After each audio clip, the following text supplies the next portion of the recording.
జై శ్రీరామ్. శ్రీమాత్రే నమః. శ్రీ గురుభ్యో నమః.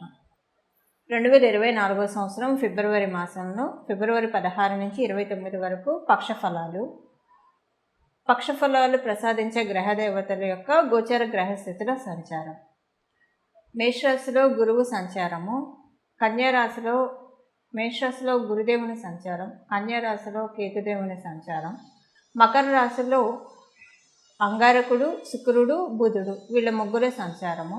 20వ తారీఖు వరకు మకర రాశిలో ఉన్న బుధుడు 21వ తారీఖు నుంచి మకర రాశి నుంచి కుంభరాశిలోకి ప్రవేశము. కుంభరాశిలో రవి మరియు శనీశ్వరుని సంచారము. మీనరాశిలో రాహువు యొక్క సంచారము. ఈ గోచారంలో ఈ గ్రహ దేవతలు ఈ రాశుల్లో ఉండి సంచారాన్ని జరుపుతూ ఉన్నారు.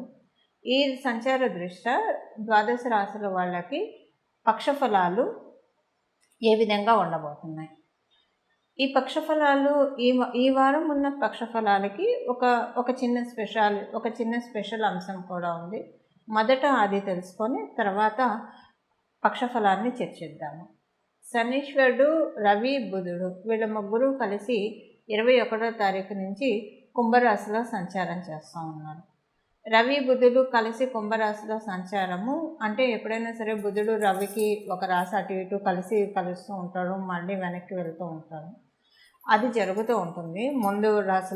ముందు వెనక గడిలో కావచ్చు, లేదా వాళ్ళిద్దరు కలిసి ఉండడం మనం చాలా జాతకాల్లో చూస్తుంటాం. కాకపోతే ఆ కలిసి ఉండడం అనేది కొన్ని రాశిలో ఉన్నప్పుడు స్పెషల్ ఎఫెక్ట్ ఉంటుంది. బుధాదిత్య యోగం ఇప్పుడు వర్తించదు కానండి, వేరే కొన్ని మంచి రాశుల్లో అవి పడ్డప్పుడు బుధాదిత్య యోగం వర్తిస్తుంది. ఇప్పుడు బుధాదిత్య యోగం లిటరల్గా అప్లికేబిలిటీ లేకపోయినా ఇక్కడ ఒక స్పెషల్ అంశం ఏంటంటే కాలపురుషుడు కుండలిలోంచి లాభస్థానమైన కుంభరాశిలో వీళ్ళిద్దరూ సంచారం చేస్తూ ఉన్నారు. లాభస్థానమైన కుంభరాశిలో లాభాధిపతితో కూడి సంచారం చేస్తున్నారు. అంటే ఆ రాష్ట్రాధిపతి అయిన శనీశ్వరుడితోటి కూడి వీళ్ళిద్దరి సంచారం జరుగుతూ ఉంది.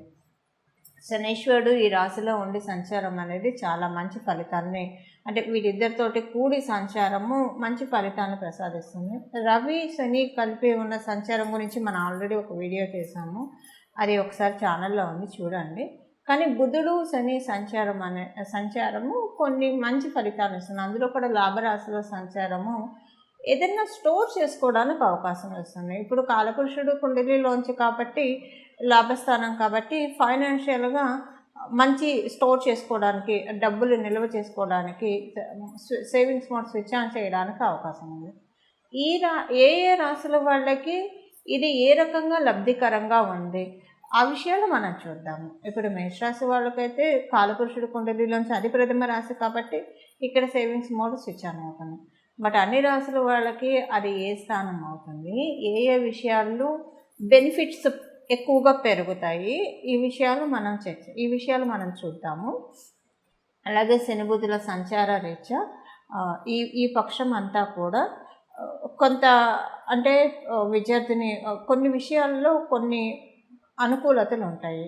ఏ విషయాల్లో మనం చూసుకుంటే కనుక ప్రత్యేకించి ఈ ఫైనాన్షియల్ ఫీల్డ్స్లో ఉన్న వాళ్ళందరికీ కూడా ఈ పక్షంలో మీరు ఏ రకమైన ఫైనాన్షియల్ డీలింగ్స్ చేస్తూ ఉన్నా సరే కొంత బెనిఫిట్స్ ఇప్పుడు బుధుడు మరియు శని వీరిద్దరూ కలిసి సంచారం చేయడం వల్ల అవకాశం ఉంది.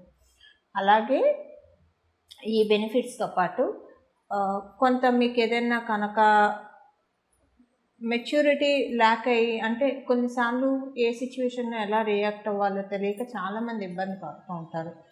అలాంటి స్థితిలో కనుక మీరు ఉంటే దానిలోంచి శని బుధులు ఇద్దరు కలిసి బయటకు లాక్కొస్తారు. అంటే బాగా మెచ్యూరిటీ లెవెల్స్ని పెంచుతారు. సో ఎక్కడ ఎలాగ స్పాంటేనియస్గా రియాక్ట్ అవ్వాలి, ఇలాంటి మెచ్యూరిటీ చాలా బాగా ఇస్తారు శని బుధులు ఇద్దరు కలిసి. ఇది జనరల్గా ఓవరాల్గా అందరికీ అప్లికేబుల్ అయ్యే పాయింట్స్. ఇక విడివిడిగా మీ రాశి వాళ్ళకి ఎలా ఉంది ఈ పక్షంలో, ఎస్పెషల్లీ శని బుధులు కుంభరాశిలో సంచారము మీ రాశి వాళ్ళకి, అంటే మిగతా ప్లానెట్స్ కూడా మనం తీసుకున్నాము కన్సిడరేషన్లోకి, బట్ ఈ శని బుధుల సంచారము మీ రాశి వాళ్ళకి ఎలాంటి ఫలితాన్ని ఇస్తుంది ఆ విషయాలు మనం ఇప్పుడు తెలుసుకుందాం. మేషరాశిలో పుట్టిన వాళ్ళకి ఆల్రెడీ మనం ఇప్పుడు తెలుసుకున్నాము, కాలపురుషుడు కుండలిలో లాభస్థానంలో సంచారం జరుగుతుంది మీ లాభాధిపతి. అలాగే మీకు బుధుడు కూడా ఇక్కడ తోడై ఉన్నాడు, తృతీయ షష్టాధిపతి అయిన. మీకు ఏమైనా అప్పులు తీర్చుకోవడానికి చాలా మంచి శుభ సమయము. అలాగే మీకు ఎవరితోటైనా ఇప్పుడు డిస్టెన్స్ వచ్చేసింది అనుకోండి, అంటే రిలేషన్ డిస్టెన్స్ వచ్చేసింది అనుకోండి, దాన్ని కవర్ చేసుకోవడానికి, దాన్ని ప్యాచప్ చేసుకోవడానికి ఈ సమయం చాలా అనుకూలంగా ఉంది. ఆ డిస్టెన్స్ అన్ని మనస్పర్ధలు, అపార్థాలు ఇవన్నీ కూడా తొలగించుకొని మళ్ళీ ఒకటవ్వడానికి అవకాశం, మళ్ళీ ఒకటయ్యే ఛాన్స్ ఉంది. సో దీన్ని మీరు సద్వినియోగం చేసుకోండి. ఏదన్నా ప్యాచప్, ఏదన్నా రిలేషన్స్ డ్రైన్ అయిపోయి ఉంటే, ఫేడ్ అయిపోయి ఉంటే వాటిని ఇప్పుడు మీరు చక్కగా మళ్ళీ పునరుద్ధరించుకోవడానికి చక్కటి స్కోప్ ఉన్న టైం ఇది. సో దీన్ని మీరు చక్కగా యూటిలైజ్ చేసుకోండి. అలాగే మీకున్న ఇప్పుడు మీరు ఒక సర్టన్ గోల్స్ పెట్టుకుంటే, మీకున్న ఈ రుణబాధలు రుణబాధలతో మీరు బాధపడుతూ ఉంటే వాటిని ఓవర్కమ్ అవ్వడానికి అవకాశం ఉంది. దానికి తగ్గట్టు మీ వర్కింగ్స్ మీరు చేయండి. మీరు చేసే ఉద్యోగంలో కావచ్చు, వ్యాపారంలో కావచ్చు, ఏం చేస్తే ఇంకా ఎలా ఇన్కమ్ మీరు పెంచుకోవచ్చు దాని మీద కొంత దృష్టి పెట్టండి. దృష్టి పెట్టడం వల్ల తొందరగా మీకున్న రుణబాధ నుంచి బయటకు రావడానికి అవకాశం ఉంది. మీకు ఈ రెండు ఏమీ లేదు, అలాంటప్పుడు చక్కగా ఇంకా మంచిది. సేవింగ్స్ మోడ్ ఇంకా ఎక్కువగా స్విచ్ ఆన్ అయ్యే సమయంలో మీరు ఉన్నారు కాబట్టి సేవింగ్స్ మోడ్ కొంత మీ అంతటి మీరు ప్రయత్నించి ఏదో ఒక ఇన్వెస్ట్మెంట్ చేయండి. ల్యాండ్లో ఇన్వెస్ట్ చేస్తారా, లేదంటే మనీ ఇన్వెస్ట్మెంట్ అంటే నా ఉద్దేశం ఎఫ్డి చేయడానికి కావచ్చు, ఇలాంటి వాటికి అనుకూలంగా ఉంది. స్పెక్యులేషన్ తప్పించి ఇంకే రకమైన అంటే అన్ప్రెడిక్టబుల్ ఇన్వెస్ట్మెంట్స్ కాకుండా ప్రెడిక్టబుల్ ఇన్వెస్ట్మెంట్స్ చేయడానికి ప్రయత్నించండి. చేస్తే కనుక చాలా చక్కటి మంచి సదవకాశాలు మీకు రావడానికి అవకాశం ఉంది. ఇది ఈ పక్షం యొక్క ఫలితాలు మేషరాశిలో పుట్టిన వాళ్ళకి. ఈ పక్షంలో చేసుకోవాల్సిన పరిహారము, శని బుధులు కుంభరాశిలో కలిసి ట్రావెల్ చేస్తూ ఉన్నారు, చాలా మంచిది. అంటే మళ్ళీ శనీశ్వరుడు కుంభరాశిలో ఉన్నప్పుడే బుద్ధ భగవానుడితో కూడిన ట్రావెల్ జరుగుతుంది. ఇక్కడ సూర్యనారాయణ మూర్తితోటి కూడా కూడిన ట్రావెల్. కానీ మళ్ళీ ఇది తప్పిపోతే కనుక, అంటే శనీశ్వరుడు కుంభరాశిలోంచి మీనరాశిలోకి వెళ్ళిపోతే మళ్ళీ ఆయన ఇక్కడికి రావడానికి 30 సంవత్సరాలు పడుతుంది. ఇప్పుడు కాలబలం చాలా బాగా ఉందండి. దీన్ని బాగా యూటిలైజ్ చేసుకోవాలి మనం అందరం కూడా. దీన్ని ఎలా యూటిలైజ్ చేసుకుంటాము? అందరం కూడా సహజంగా బాధపడే విషయము సేవింగ్స్ ఉండట్లేదు అన్న బాధ ఎక్కువగా ఉంటుంది అందరికీ. ఈ సేవింగ్స్ మోడ్ స్విచ్ ఆన్ చేసే సమయంలోకి ఇప్పుడు అందరూ కూడా వచ్చారు. ఎందుకంటే కాలపురుషుడు కుండలిలోంచి సహజ లాభస్థానం కాబట్టి. అయితే దానికోసం ప్రయత్నపూర్వకంగా ఈ పక్షంలో ఏం చేస్తే, ఏ పరిహారం చేయడం వల్ల, ఈ పక్షం అనే కాదు ఈ నెలంతా కూడా, అంటే ఇక్కడి నుంచి 4 రోజులు ఏ పరిహారం చేయడం వల్ల ఎంతో అంత మన జన్మజాతకాన్ని అనుసరించి మన సమర్థతకి తగ్గట్టు మనం అసలంటూ సేవింగ్స్ చేసుకోగలుగుతాము. లేదంటే ఏదైనా విషయాల్లో ల్యాకింగ్ ఉంటే దాన్ని ఓవర్కమ్ అవ్వడానికి ఏం చేయాలన్న విషయం మనం ఇప్పుడు చూద్దాము. దీనికి చేయాల్సిన పరిహారం వచ్చేసేసి వెంకటేశ్వర స్వామి వారి ఆరాధన చేయడము, ప్రతిరోజు కూడా గోవింద నామాలు చదవడము లేదా వినడము, ఇది చేయడము. అలాగే మీకు లలిత సహస్రనామం కనుక చదవడం వస్తే ఇప్పుడు మనం ఇక్కడి నుంచి ప్రారంభించుకొని ప్రతిరోజు విడవకుండా లలిత సహస్రనామం చదవండి. మేము ప్రతిరోజు చదువుకుంటామండి, మాకు అలవాటు ఉంది, ప్రతిరోజు విడవకుండా చదువుకుంటాం అంటే మంచిది.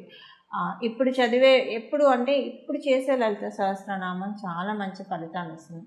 మీరు ఆల్రెడీ బాగా లలిత సహస్రనామం చదువుతున్న వాళ్ళైతే రెగ్యులర్గా మీరు స్పెషల్గా విష్ణు సహస్రనామం కూడా చదవడానికి ప్రయత్నించండి. లలిత విష్ణు 2 చేసుకోవచ్చు అందరూ కూడా. ప్రత్యేకించి రెగ్యులర్గా లలిత సహస్రనామం చదివే ప్రాక్టీస్ ఉన్న వాళ్ళు ఇప్పుడు విష్ణు సహస్రనామాన్ని కూడా చదవండి. కొంతమంది ప్రతిరోజు కూడా విష్ణు సహస్రనామం చదవడం ప్రాక్టీస్గా ఉంటారు, వాళ్ళు ఇప్పుడు విష్ణు సహస్రంతో పాటు లలిత సహస్రం కూడా చదవండి. అలాగే కొంతమంది 2 చదువుతూ ఉంటారు, 2 చదివే వాళ్ళైతే చాలా మంచిదండి. ఇప్పుడు మీరు చేసే ఈ పూజలు ఏవైతే ఉన్నాయో, ఈ స్తోత్ర పారాయణాల ఫలితాలు త్వరలోనే మీకు రిజల్ట్స్ ఇవ్వబోతున్నాయని అర్థం. ఈ 2 చదివే అలవాటు లేని వాళ్ళు రెండిట్లో ఏదో ఒకటి చదవండి. ఇద్దరు లలిత అన్న చదవండి లేదా విష్ణు అన్న చదవండి. రెండిట్లో మీకు ఏది వీలుంటే అది చదవండి. లేదు చదవడం మాకు చేత కాదు అని అనుకున్నప్పుడు కనీసం దృష్టి పెట్టి వినడానికి ప్రయత్నించండి. మొత్తం లలిత సహస్రనామం అంటే మొత్తం మీ అటెన్షన్ అంతా ఆ ఆడియో మీదే ఉండాలి, కానీ వేరే చోట ఉండకుండా చూసుకోండి. ఒకవేళ మీరు విష్ణు సహస్రనామం వింటూ ఉంటే మీ అటెన్షన్ అంతా ఆ ఆడియో మీదే ఉండాలి, కానీ వేరే చోట వెళ్ళకుండా చూసుకోండి. ఈ పరిహారం చేసుకోండి. కాలపురుషుడే కుండలి అనుసరించి కొన్ని యోగాలు ఉన్నాయి, ఆ యోగాన్ని ఒడిసి పట్టుకోవడానికి ప్రయత్నించండి. మంగళం. నమో భగవతే వాసుదేవాయ.